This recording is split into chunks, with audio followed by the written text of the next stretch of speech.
Okay, so our first speaker for Full Circle 2024 is Adem Manderovic. He's the founder of Closed Circuit Selling and CRO School. Adam might come from sales and the chief revenue officer side, but he's an absolute marketer's dream. I'm going to stay on and do this presentation with him to help translate any of his sales talk into marketing talk.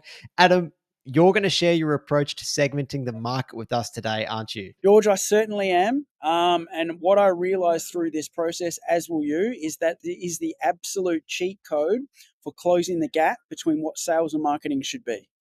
And Adam, you're going to share a little component for us as well that I personally hadn't heard about before, and I don't think any of our audience will have heard about before either. We certainly are, George, and that was a huge realization that will show what the fundamental components are for connecting actions across the funnel, which will make sales and marketing's job easier for your organization to win.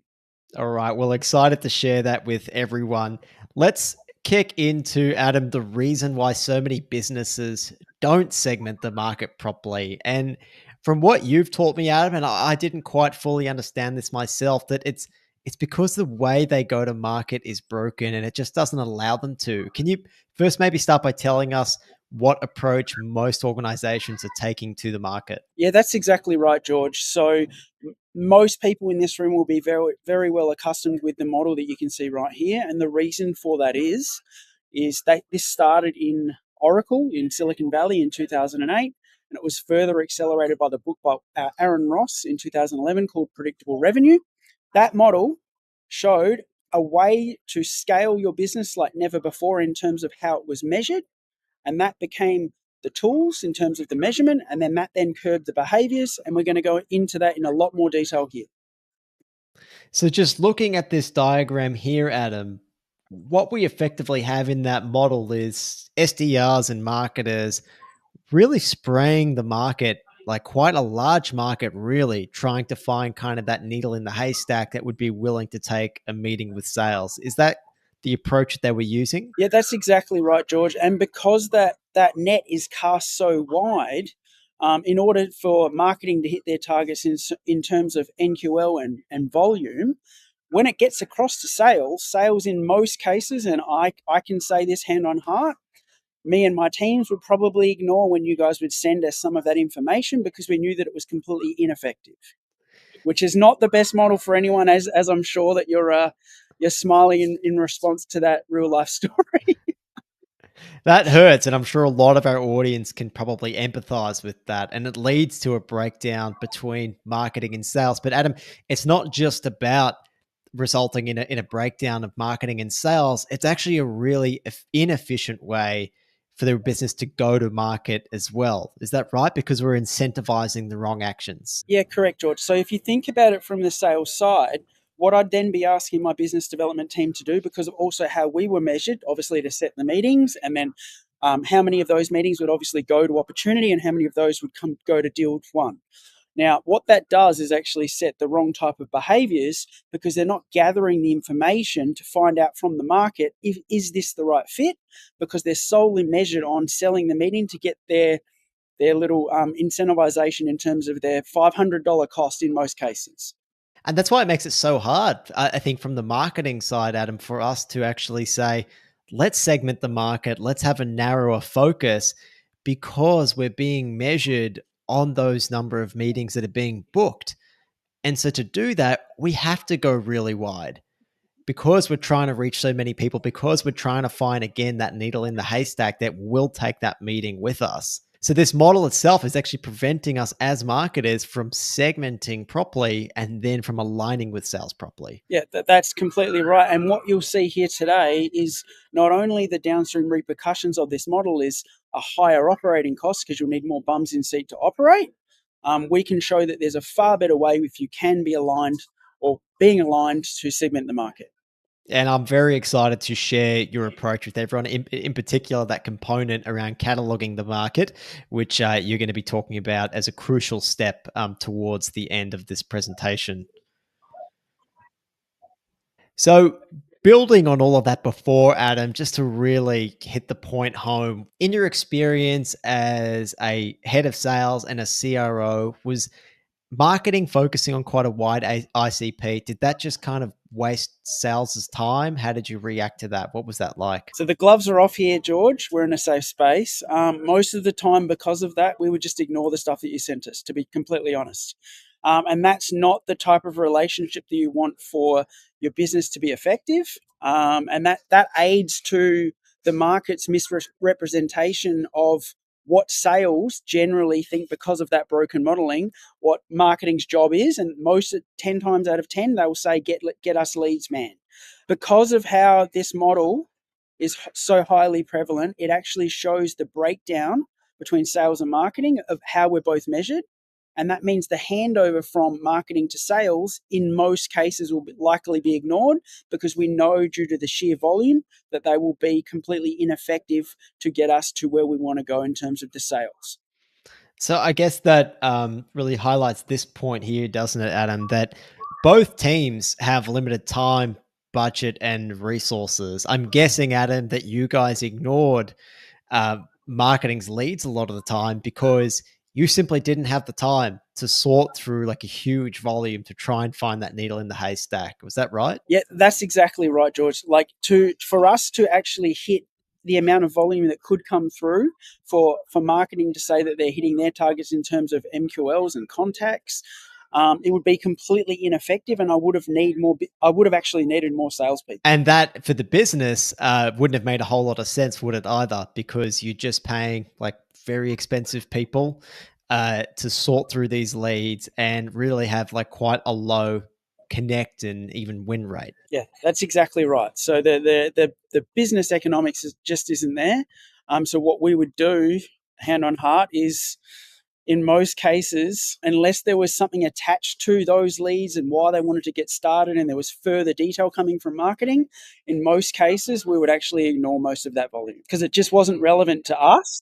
And what we knew would actually get us further into the funnel for those conversations with those prospects that could become clients. And then, Adam, once you did narrow your focus and you did narrow on like a specific set of customers, did you find that it was easier for you to win from the sales side? So, George, yeah, let me tell you a little story. So, how we actually learned how to be more effective was actually through a little bit of a trial and error process. The first thing that I noticed was looking at a lot of our bid contracts. We were the best in market, we had the best name, the biggest company, and the best price, and we weren't winning them. So, what I did was, with me and my team, we went and actually read them. I realized through that how we were sounding to the clients was all about us and nothing about them. So what I did is actually pull apart those bid contracts, tenders, RFPs, and make that into sales copy that I would want to read as a customer. From there, I realized that they're still probably not going to read that. So what I did was make that into an animation, and then I asked my sales team to send it to people. And what that did is it made it customized to them, what it's going to get them and where they want to go, specific to those personas. And that we had a far more effective way of going to market, which kind of was like a pilot of what we should be doing versus how we were even currently still being measured at the time. So you were only able to really take that customized approach because it sounds like you effectively segmented the market. You found who your best target customers were.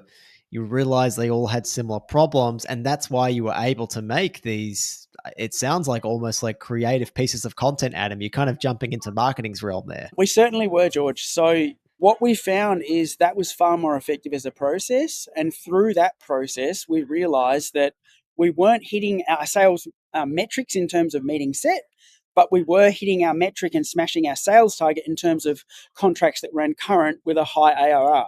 So the way that we did that, as you said, is by segmenting the market, and we played where it was going to be more effective using the same outbound approaches to all of those types of personas, which enabled us to be far more effective with less people.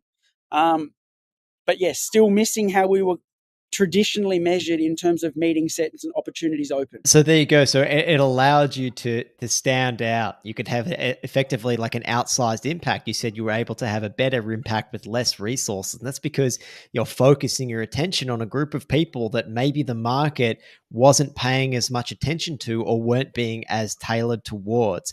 I mean, I imagine that your other competitors who were also trying to win these bids weren't having anywhere near as much of a relevant approach as what you were. And that really stood out to those potential customers. Yeah, not only was what we created through that creative process more relevant to those types of personas, the way that we went to market to deliver it to them was also different against the white noise at market that business development would traditionally be following through the Aaron Ross model that we discussed earlier.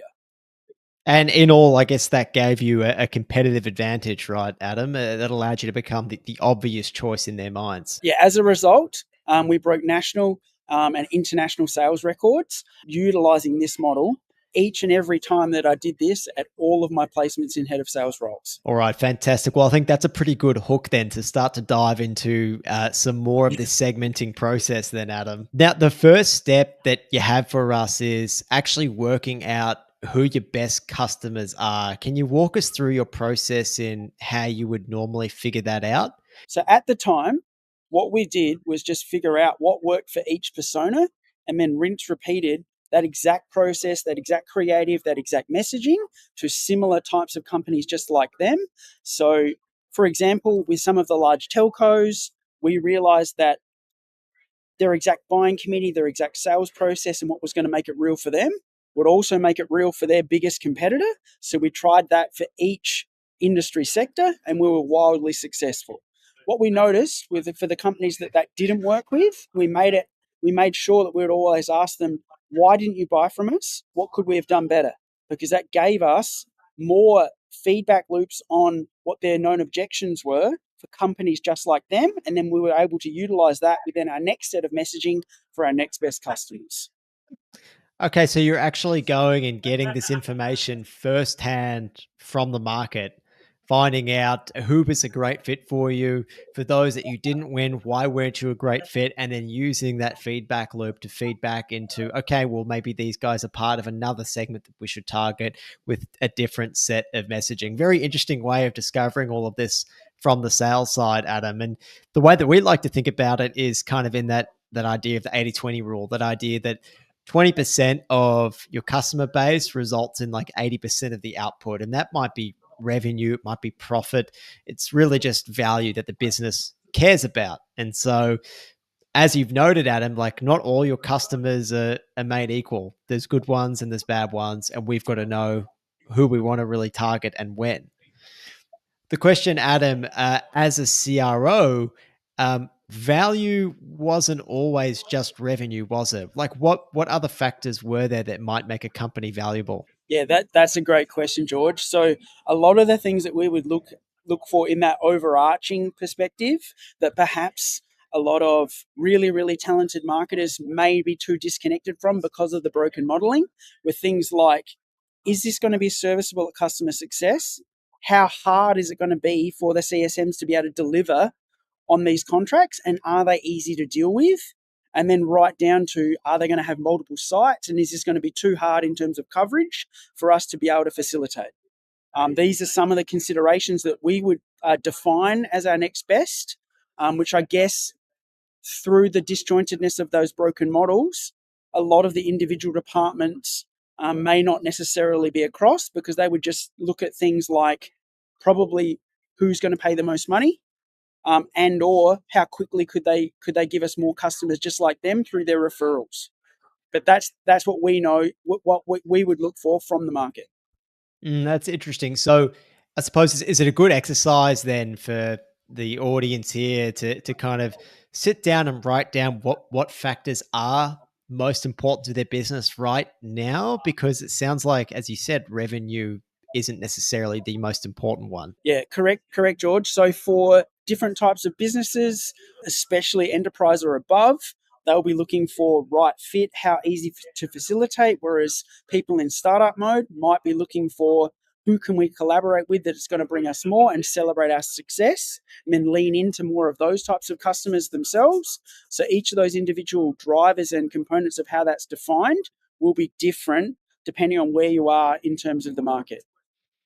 So I guess maybe a good exercise then is to write all those down and just kind of score out of 10 of which ones are most important. Adam, you also don't want to do this in isolation just as the marketer too, right? You probably want to bring in at least sales into that conversation, maybe some leadership. What are your thoughts there? Great question, George. I would always be advocating that a pillar from every single department, so marketing, sales, and customer success, should be brought along this journey so that they're completely aligned and not operating in isolation.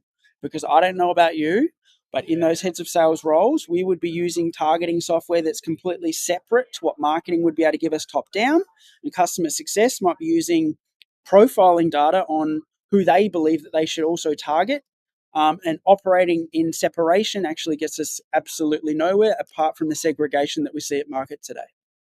So this 80-20 rule and doing it with those key stakeholders from the company, it kind of brings total alignment on sales, marketing, customer success as to who our best customers are and why, which allows us to work better together in a much easier way. Yeah, and ultimately it enables marketing to produce the type of marketing that we would hope that they would want to be producing. So, Adam, once you've decided what factors then are really important to your business, what makes them such a great fit, you can use some kind of spreadsheet or scoring system to go through that existing set of customers, see how well they do in each of those criteria. So maybe how well someone is a fit at customer success, how much time it takes to service, how much revenue they're bringing in. You can score how well each of those companies are doing against each of those factors.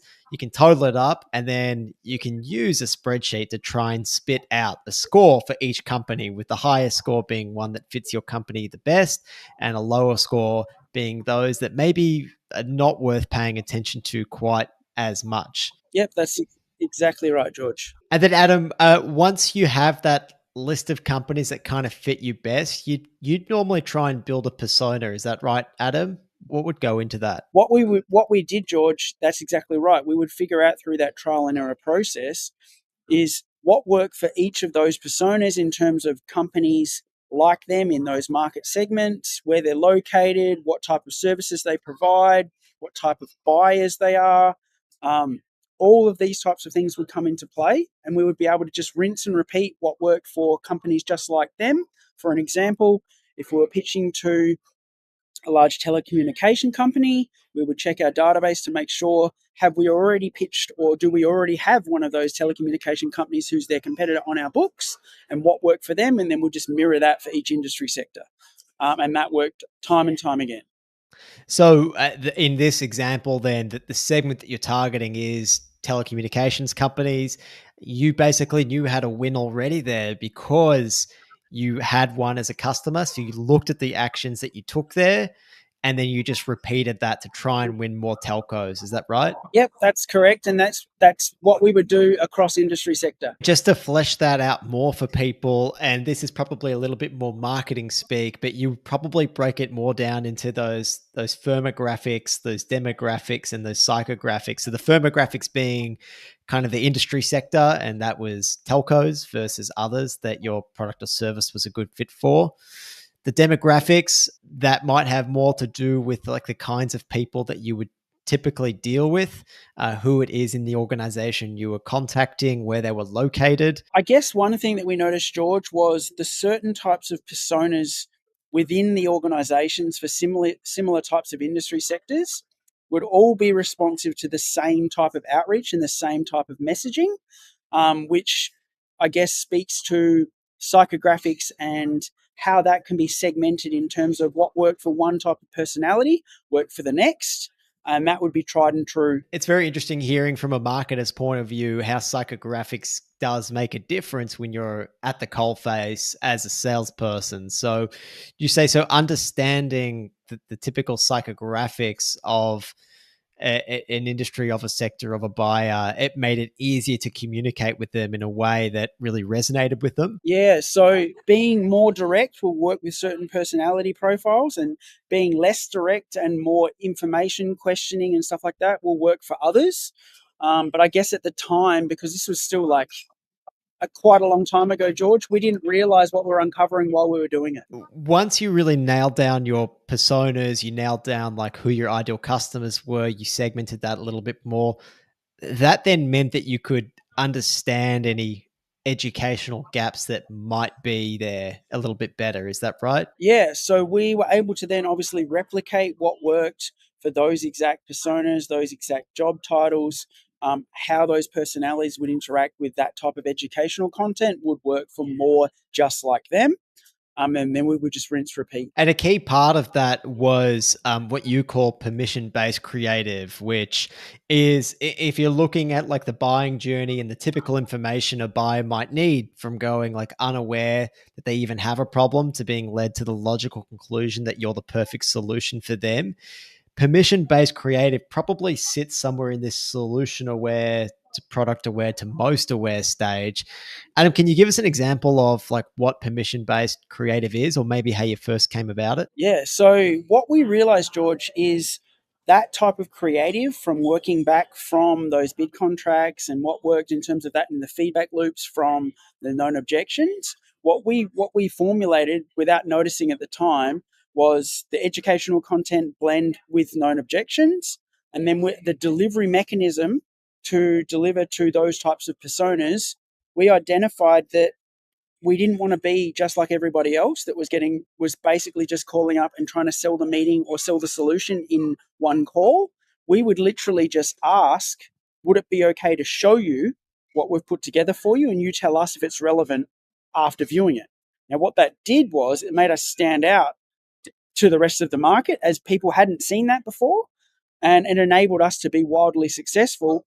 And then that then later became what we coined permission-based creative through that process. Now, what that looked like in terms of actuality, George, was my BDMs would just call up these companies and ask, is it okay to show them what we've created? And they would tell us if it was relevant after viewing it.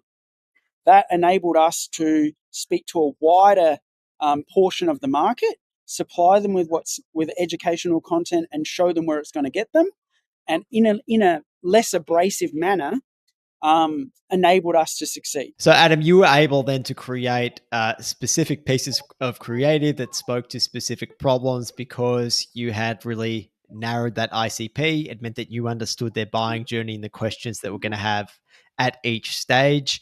So, George, what I discovered through that process and the permission-based creative that we've discussed is, even if that wasn't relevant to them right then and there, because they had that educational content with their known objections from their persona, it was eventually relevant to those people getting to contract. So it was through that mechanism, although we didn't realize what we had discovered at the time. Later on, we realized through monitoring the data of the contracts coming through, all of those people had seen those pieces of content at the time that was applicable to them, that educated them within their buying cycle. And eventually all of those people then chose us to obviously go to contract. And again, you were able to do that because you had a good understanding of their problems. You were able to communicate with them in a way that you knew they would listen. But that takes us nicely to this next slide, Adam, was not everyone was in market ready to buy right now, right? Research shows that of your total market, maybe only 5% are currently in market looking to buy right now. They're coming off contract and they're looking and evaluating you against different vendors. But there's all these out of market buyers too. And so your creative, Adam, like your educational content that you were pushing, it still developed that relationship with them and kept you top of mind when they were looking to buy. Is that right? Yeah, so the numbers would have supported that, George, because what we found, as we just discussed, is it educated a wider portion of the market, and then it was able to speak to them so that we were front of mind with when they were in their buying window.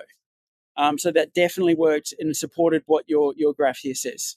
And Adam, before we get into figuring out your exact method for seeing who is in and out of market, and that's cataloging the market, you did have other methods as well of seeing who is more likely to be in market and who might be a best fit. Before we had all of these intent databases out there, would you mind talking us through maybe just some of the old school ways that you used to do that? Yeah, so George, some of the old school ways, which may sound ridiculous now with all the tools that we have at our fingertips, and I'm sure with some of the super advanced marketers that are listening to this, is we would actually look through things in the newspaper to check out who was putting jobs on for certain job titles.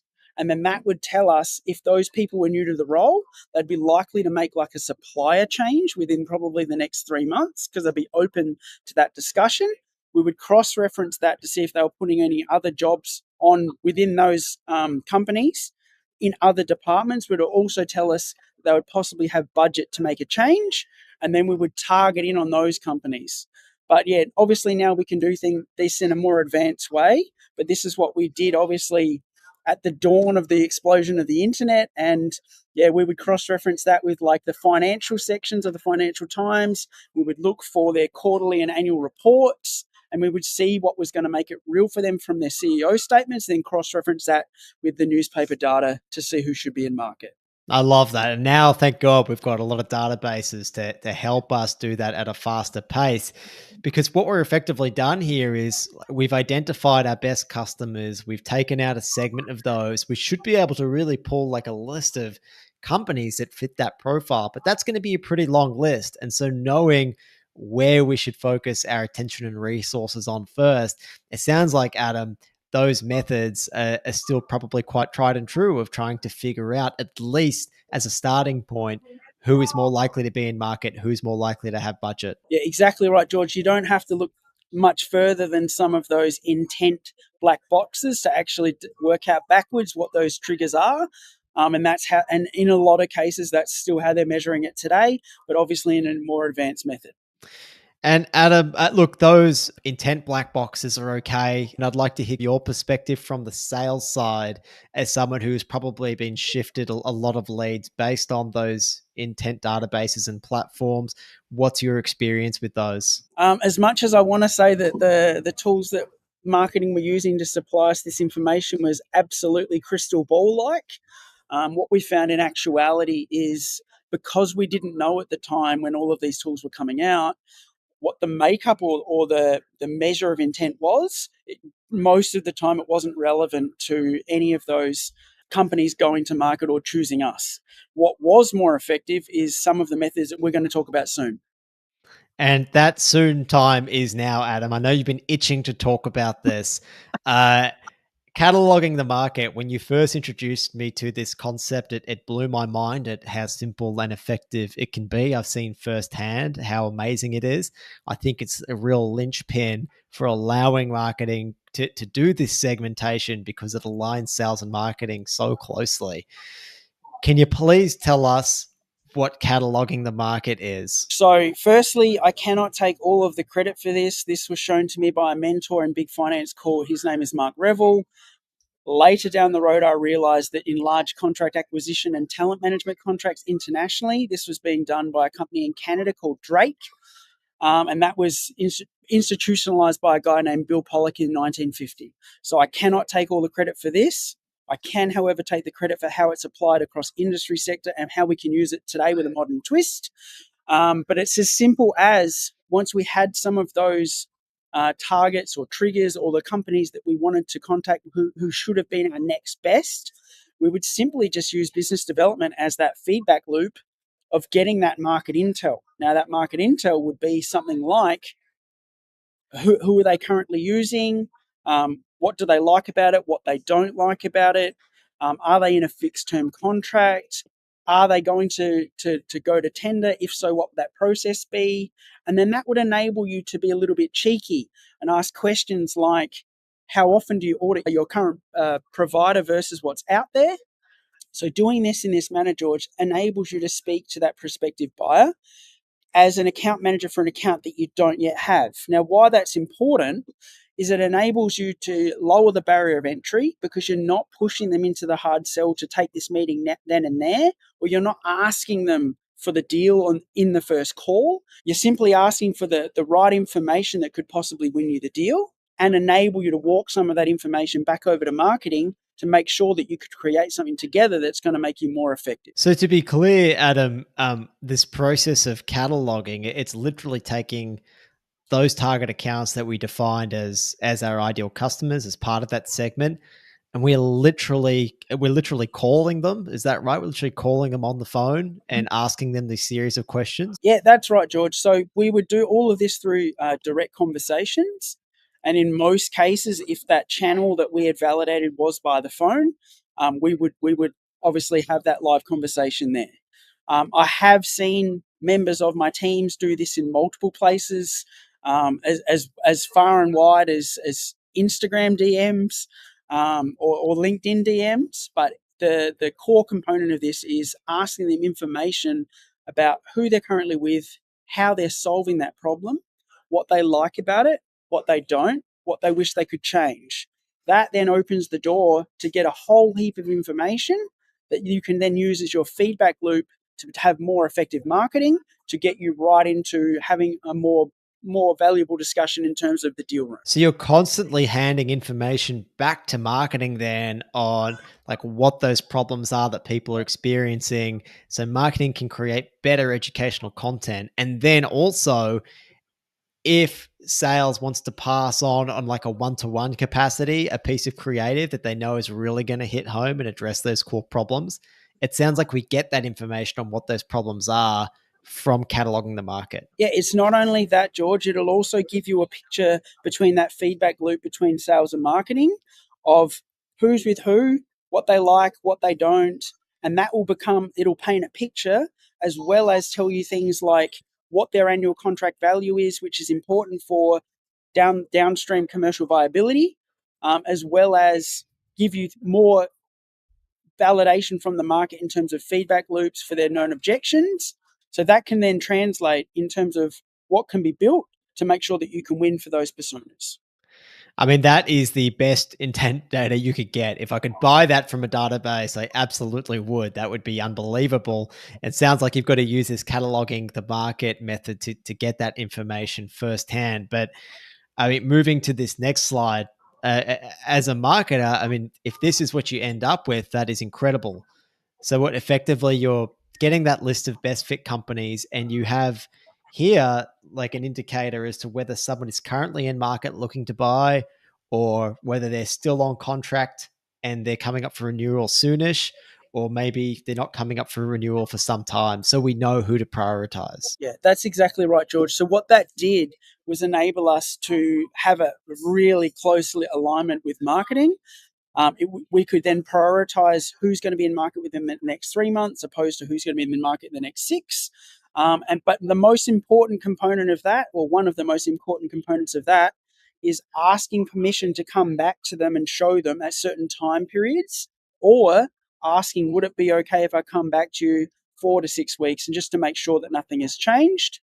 If that was the outcome of that call, you would then go and speak directly to marketing to say, could you build me something within this time frame so that I have something to show them and go back with them in hand. So that call then, that cataloging call again, is where you're extracting all of this information, and people will give that over reasonably freely. Is that right, Adam? There's probably some skeptics in the audience thinking, oh, it's all well and good to say you can go and ask these questions, but does this stuff actually work? So if you don't have to look any further from how this is still done in big finance or manufacturing or large contract acquisition. Sure, like with anything, you may come across some people that won't tell you exactly who they're with, but what they will do is talk about what they don't like about it or what they wish they could have.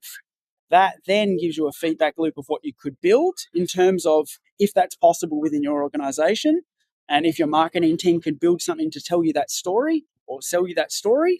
Without a shadow of doubt, this is the most direct route to get that information. This has been tried time and time again. As I said earlier, Drake International started doing this in 1950.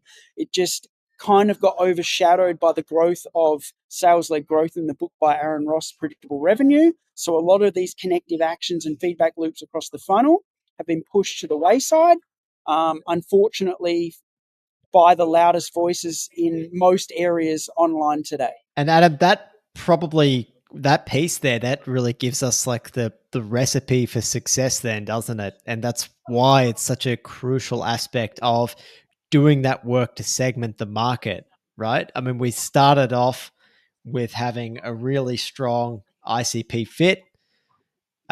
You've got a good understanding of what their typical buying journey is. And you gave that example with like the telecommunications companies. And once you niche down on them, you understood everything you needed to say to them to turn them into a customer, the communication that you needed to have. You knew who those key contacts were. You used cataloging to know who was in or out of market, so you knew who to prioritize and when. And then you were able to pass that information back from the catalog to marketing to help address those biggest pains, any educational gaps.